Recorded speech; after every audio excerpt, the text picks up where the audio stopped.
لیکن نہیں کیا ہوتا تو شک پڑ جاتا، کبھی نہ کیا ہوتا اور شک پڑ جاتا کر لیا ہے، بس یہ کیفیت تھی، اور یہ کیفیت تقریباً 6 مہینے رہی۔ پھر ایک دن 2 فرشتے آئے، نبی پاک صلی اللہ علیہ وسلم آرام فرما رہے ہیں، ایک سرہانے بیٹھ گیا اور ایک پاؤں کی طرف بیٹھ گیا، اب وہ آپس میں باتیں کر رہے ہیں۔ ان صاحب کو کیا ہوا؟ دوسرا کہتا ہے ان پہ جادو ہے۔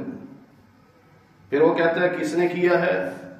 اسے کہا لبید بن عاصم ایک یہودی ہے، اس نے کیا ہے۔ کیسے کیا ہے؟ نبی پاک صلی اللہ علیہ وسلم کا استعمال شدہ کنگا کسی بچے کے ذریعے منگوایا گیا گھر سے، اس کے کچھ دندانے توڑے، 11 دندانے باقی رکھے، پھر دھاگا لے کر منتر پڑھ کر ان دندانوں پر دھاگا لپیٹ کر گیرا لگائی اور اس پہ منتر پڑھا گیا۔ اب یہ خواب میں نبی علیہ السلام سن رہے ہیں، تو نبی پاک صلی اللہ علیہ وسلم بیدار ہوئے تو آپ نے صحابہ کو بلایا اور فرمایا فلاں علاقے میں جاؤ، وہاں ایک کنواں ہے، اس کنویں میں ایک پتھر کے نیچے ایک کنگا ہوگا، وہ لے کے آؤ۔ وہ لے آئے۔ اب اللہ تعالیٰ نے آپ کو یہ 2 صورتیں عطا فرمائی، سورۃ الفلق اور سورۃ الناس۔ سورۃ الفلق کی 5 آیات ہیں اور سورۃ الناس کی 6 آیات ہیں۔ اللہ نے فرمایا میرے محبوب ایک آیت پڑھتے جاؤ، ایک گرہ کھولتے جاؤ، 11 آیتیں ہیں، آپ 11 آیتیں پڑھ کے 11 گرے کھولیں گے، جادو ختم ہو چکا ہے۔ اس لیے ان 2 صورتوں کو معوذتین کہا جاتا ہے، وہ 2 صورتیں جن کے ذریعے سے اللہ کی پناہ میں آیا جاتا ہے۔ اب بعض لوگ ایسے ہیں وہ کہتے ہیں جی یہ سب جھوٹ ہے، جادو نہیں ہوا، صاف انکار۔ اس کی وجہ ایک طبقہ یہ کہتا ہے کہ نبی تو بشر ہی نہیں ہے تو جادو کیسے ہو سکتا ہے، وہ انسان ماننے کو تیار نہیں۔ جبکہ آپ نے پڑھا ہوگا سورہ بنی اسرائیل میں، سورہ کہف سے یعنی 2 رکوع پہلے، کہ جب مشرکین مکہ نے مطالبے کیے تھے کہ آپ سونے کا محل ہو، آپ کے باغات ہوں، نہریں جاری ہوں، آپ کے پاس یہ چیزیں ہوں، تب آپ کو رسول مانیں گے، تو نبی پاک صلی اللہ علیہ وسلم نے اللہ کے حکم سے جواب کیا دیا تھا کہ هل كنت الا بشرا رسولا، میں نے کوئی رب ہونے کا دعویٰ تو نہیں کیا، میں تو بشر ہوں اور رسول ہوں۔ 2 لفظوں میں پوری بات سمجھا دی، میں بشر ہوں اور رسول ہوں، اور یہی ایمان ہے۔ بشر مانے رسول نہ مانے مومن نہیں، رسول مانے بشر نہ مانے تب بھی مومن نہیں۔ تو یہ کیسے ہو سکتا ہے؟ اور ایک طبقہ یہ کہتا ہے کہ اگر کہا جائے کہ نبی پر جادو ہوا تھا تو جو 6 مہینے میں وحی اتری تھی، جو دینی معاملات تھے، ان کا کیا بنا ہوگا؟ بھائی پہلے پوچھو تو کسی سے۔ احادیث میں وضاحت موجود ہے، اما عائشہ رضی اللہ تعالی عنہا فرماتی ہیں کہ جادو کا اثر دنیاوی معاملات میں ہوتا تھا، دینی معاملات میں نہیں تھا۔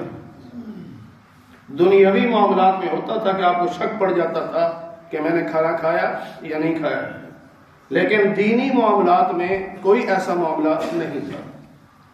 اور اس لیے کہا جاتا ہے کہ جادو برحق ہے۔ برحق ہونے کا یہ مطلب نہیں کہ اس کو کرانا حق ہے، برحق ہونے کا مطلب یہ ہے کہ جادو ہو جاتا ہے، اور اس جادو کا رد کرنے کے لیے پھر اللہ تعالیٰ نے قرآن کریم میں یہ 2 صورتیں عطا فرمائیں کہ ان کو کثرت سے پڑھا کرو تو انشاءاللہ اثرات سے محفوظ رہیں گے۔ لیکن اس کا یہ مطلب بھی نہیں ہے کہ جس طرح بعض لوگ کہہ دیتے ہیں کہ ہم خود پڑھ لیتے ہیں، تو یوں تو ہر دوائی میڈیکل سٹور سے مل جاتی ہے، جو مرضی جا کے لے لو کھا لو۔ نہیں، ڈاکٹر کے پاس جاتے ہیں، دوائی وہی ہے جو آپ کے ذہن میں آئی ہوگی، لیکن اس ڈاکٹر نے لکھ کے دی ہوگی کہ اس کو اس طریقے سے استعمال کرنا۔ تو اسی طرح جو مستند عالم دین اور عامل ہوتے ہیں، ان سے مشورہ کر کے وظیفہ پڑھنا چاہیے، اپنی مرضی سے نہیں پڑھنا چاہیے، ان سے پوچھیں۔ یہ جو 3 صورتیں ہیں آخری، جس میں سورہ اخلاص بھی ہے، ان کو معوذات کہا جاتا ہے۔ معوذات وہ 3 صورتیں جن کے ذریعے سے رب کی پناہ میں آیا جاتا ہے، اور آخری 2 صورتوں کو معوذتین کہا جاتا ہے۔ نبی پاک صلی اللہ علیہ وسلم آخری دنوں میں جب بیمار ہوئے، جن دنوں میں آپ دنیا سے پردہ فرما گئے، تو اما عائشہ رضی اللہ عنہا فرماتی ہیں کہ نبی پاک صلی اللہ علیہ وسلم نے چونکہ تعلیم دے رکھی تھی کہ روزانہ رات کو سونے سے پہلے آخری 3 صورتیں معوذات تلاوت کر کے اپنے ہاتھوں پہ دم کر کے پورے جسم پہ پھیر لیا کرو، اور یہ عمل 3 بار کیا کرو، اس سے انشاءاللہ ہر شر سے محفوظ رہیں گے۔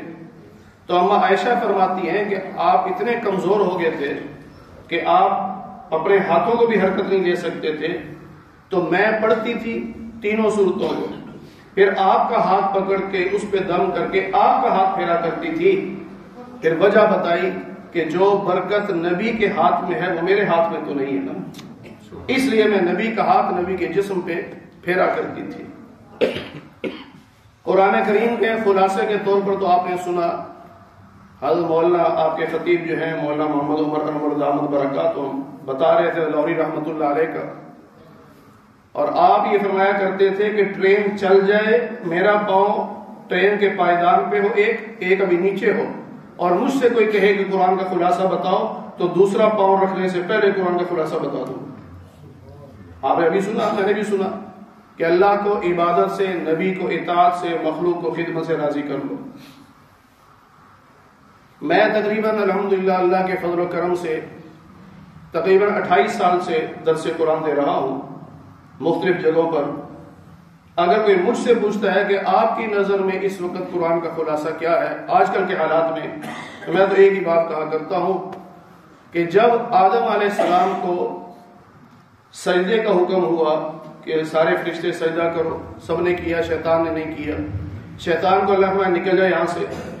اب جب وہ جنت سے نکلا ہے تو اسے چیلنج دیا تھا، 8واں پارہ سورہ اعراف کا 2 رکوع، ثم لآتینہم من بین ایدیہم ومن خلفہم، کہ میں ان پر آگے سے حملے کروں گا، پیچھے سے کروں گا، دائیں سے کروں گا، بائیں سے کروں گا، یعنی آپ کے بندوں پر ہر طرف سے حملے کر کے نتیجہ کیا نکالوں گا؟ وَلَا تَجِدُ أَكْثَرَهُمْ شَاكِرِينَ، اللہ تیرے اکثر بندے ناشکرے ہوں گے۔ یہ شیطان کی محنت ہے، وہ ہر بندے پر محنت کر رہا ہے کہ بندہ ناشکرا ہو، اور اللہ کیا چاہتے ہیں؟ میرے بندے میرا شکر ادا کیا کر۔ لَإِن شَكَرْتُمْ لَأَزِيدَنَّكُمْ، اگر شکر کرو گے تو میں نعمتوں میں اضافہ کر دوں گا۔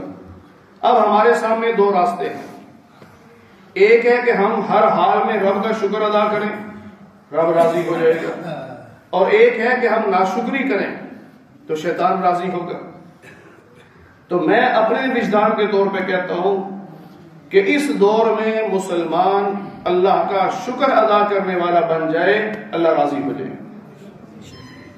میں تو یہ سمجھتا ہوں پورے قرآن کا خلاصہ شکر ادا کرنے لگے۔ سیدنا داؤد علیہ السلام سے اللہ نے فرمایا میرا شکر ادا کرو، یا اللہ کیسے کرو؟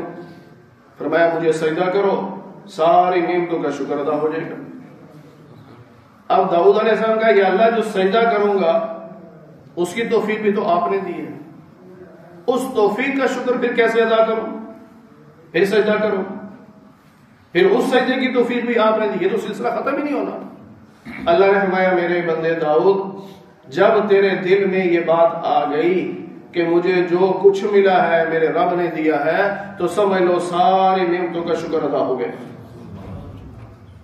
تو ہمیں شکر ادا کرنا چاہیے ہر حال میں۔ شیخ سعدی رحمۃ اللہ علیہ کا واقعہ مشہور ہے، بغیر جوتوں کے جا رہے تھے تو دل میں خیال آیا کہ کیسا زمانہ آ گیا، جوتے ہی نہیں میرے پاس۔ تھوڑا سا آگے گئے تو کیا دیکھتے ہیں کہ ایک آدمی جو ہے گھٹنوں کے بل چل رہا ہے، پاؤں ہی نہیں ہے۔ فوراً توبہ کی، یا اللہ تیرا شکر ہے پاؤں تو سلامت ہے۔ اور اسی لیے نبی پاک صلی اللہ علیہ وسلم نے ارشاد فرمایا دنیا کے معاملے میں اپنے سے نیچے والوں کو دیکھو۔ کتنے لوگ ہیں فٹ پاتھوں پہ سوتے ہیں، یہ جھولیوں میں سو رہے ہیں اور ہم اپنے گھروں میں سو رہے ہیں، تو اللہ کا شکر نہیں۔ اس لیے ہر حال میں اللہ کا شکر کرنے والے بن جائیں۔ آخری بات میں عرض کرنا چاہتا ہوں پورے قرآن کے خلاصے کے طور پر کہ سورہ فاتحہ سے لے کر اخیر تک اللہ نے 2 گمراہیوں کا ذکر فرمایا، صراط غیر المغضوب علیہم ولا الضالین، یہودیوں کا اور عیسائیوں کا۔ یہ تو اشارہ ان کی طرف ہے، مراد اس سے یہ ہے کہ جس طرح یہودی گستاخ ہیں یہ گمراہی کا راستہ ہے، اور جس طرح عیسائی بدعتی ہیں کہ اپنے مرضی سے دین کے حکم میں اضافہ کر لیا، جو درجہ جس مسئلے کا تھا اس درجے میں نہیں رکھا، اس کو آگے بڑھا دیا، یہ گمراہی ہے۔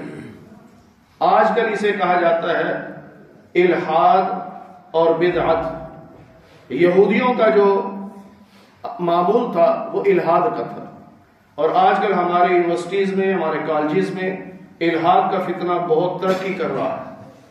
الحاد کا فتنہ کیا ہے؟ بدعت کا تو بہت سارے لوگ سمجھتے ہیں، الحاد کا فتنہ کیا ہے کہ دین کی مسلمہ کسی بات کا انکار کر دینا، یہ الحاد ہے، چاہے وہ عبادت ہو، چاہے وہ عقیدہ ہو، چاہے وہ نظریہ ہو، بس اس کا انکار کیا، یہ الحاد ہے۔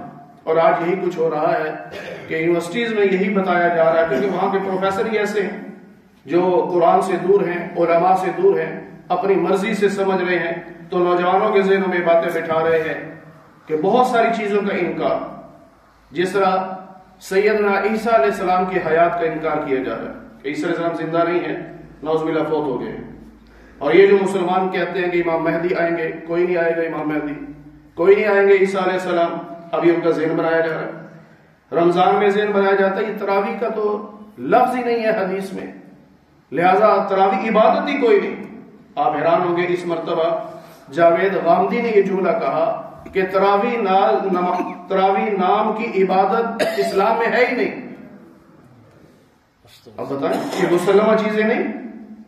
نبی پاک صلی اللہ علیہ وسلم کو تراویح پڑھ رہے ہیں، پڑھا رہے ہیں، 3 دن پڑھائی ہیں، چوتھے دن اس لیے نہیں پڑھائی کہیں فرض نہ ہو جائے، اور اس کے بعد پھر صحابہ کا بورڈ بیٹھتا ہے، اجماع ہوتا ہے کہ ہر روز رمضان میں 20 رکعت تراویح پڑھیں گے، 2 کر کے پڑھیں گے، 4 کے بعد ترویحہ ہوگا، پورا قرآن کریم سنیں یا سنائیں گے۔ یہ صحابہ کا عمل ہے سارا، اور وہ کہتے ہیں اس نام کی چیز ہی کوئی نہیں۔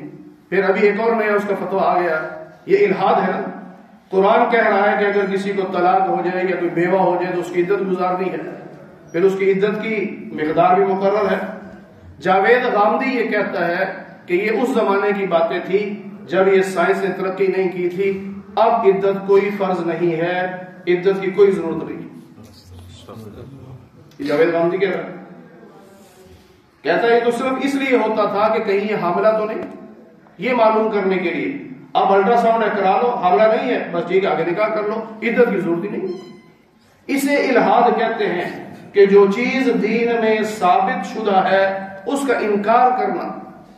اور آج کل بہت سارے مولوی بھی، یہ ذہن میں رکھیے گا، عام لوگ نہیں، علماء بھی اس فتنے کا شکار ہیں۔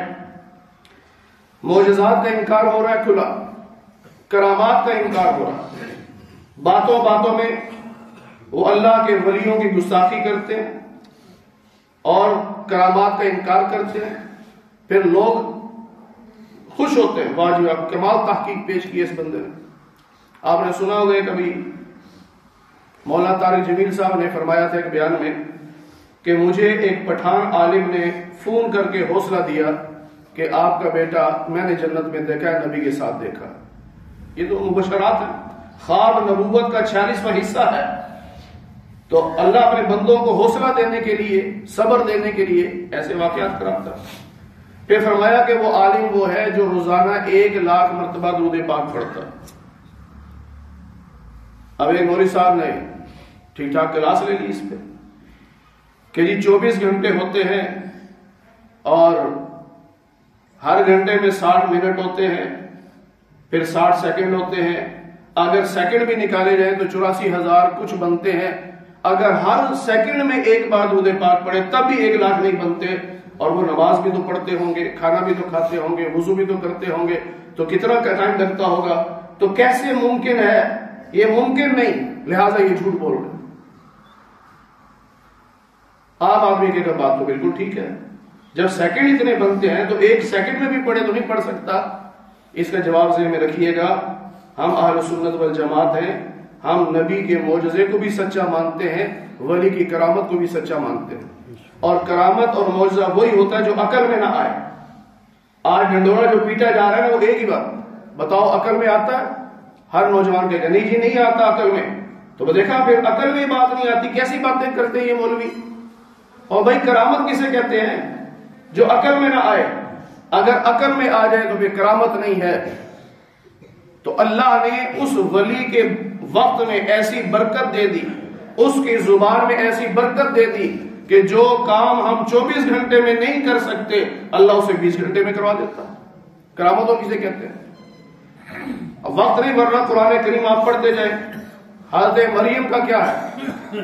آپ ولیہ ہیں نا، تو آپ کی کرامت نہیں تھی کہ زکریا علیہ السلام باہر سے تالا لگا کے جاتے حجرے کا، کوئی روشندان نہیں ہے، کوئی کھڑکی نہیں ہے کہ جہاں سے کوئی اندر آ سکے، لیکن جب تالا کھولتے ہیں تو آگے رزق پڑا ہوتا ہے.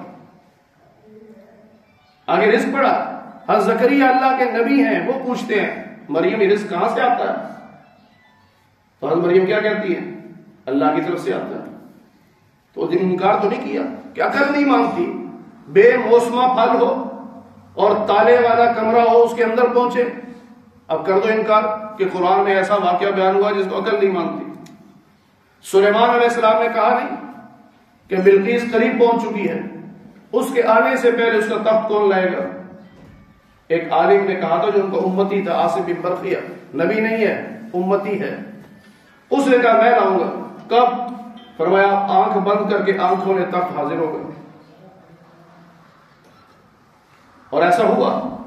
قرآن کہہ رہا ہے سورہ نمل 1912 کہ فوراً تخت حاضر ہو گیا. عقل مانتی ہے؟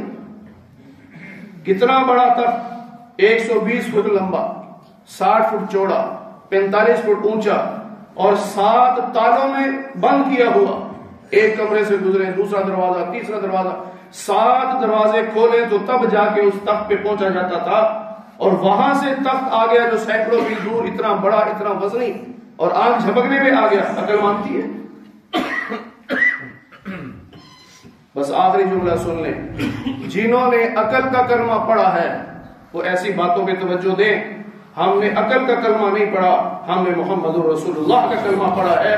اس لیے اللہ اور اس کے رسول نے جو ہمیں معجزات بتائے ہم ان کو بھی مانتے ہیں، جو ولیوں کی کرامات ہیں ہم ان کو بھی مانتے ہیں.